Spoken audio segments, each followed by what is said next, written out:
आम्ही आलो हो दत्त मंदिरात दर्शनासाठी आणि इथे दुपारची वेळ आहे, ऊनही बरंच आहे। दत्त जयंती जवळच आली असल्यामुळे तिथे भाविकांची यात्रेचीही तयारी चालू होती आणि उत्सवाचीही तयारी चालू होती।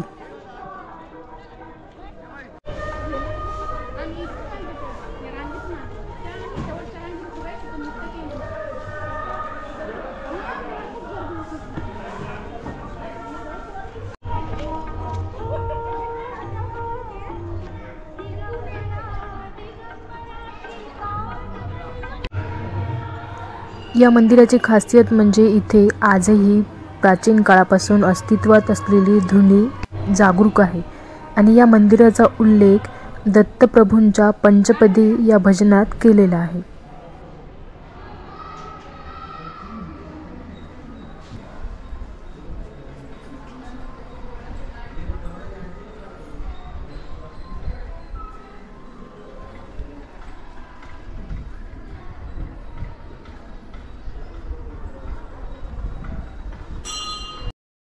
आपल्या भारत देशाला लाभलेला प्राचीन मंदिरांचा शिल्पकलेचा वारसा हा खरंच वाखाणण्याजोगा आहे, जो अनेक पिढ्यांना त्यातून शिकण्याची, त्यांना चिरंतन जपून ठेवण्याची एक प्रेरणा देत असतो।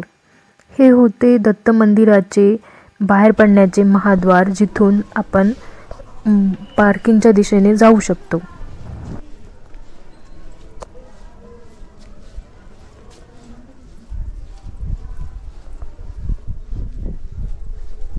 आम्ही ज्या ठिकाणी आलेलो आहेत ते संत विष्णुकवी यांचं मठ आहे।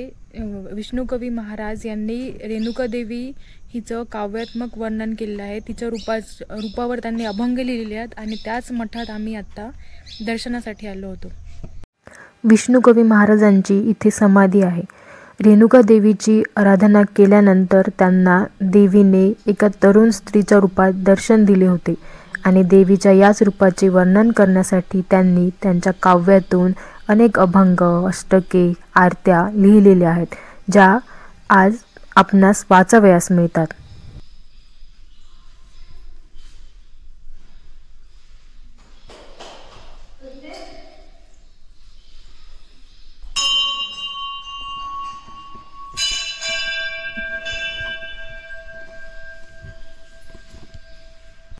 रेणुका देवीची स्तुती करण्यासाठी त्यांनी अष्टक लिहिलेले आहेत। रेणुका देवीचे काही अभंग आणि काही भजनेही लिहिलेली आहेत।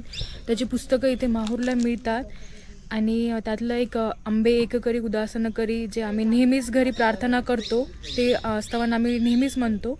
तर खास याची उत्सुकता होती म्हणून आम्ही या ठिकाणाला भेट दिली आणि विष्णुकवी महाराज याचं दर्शन घेतलं।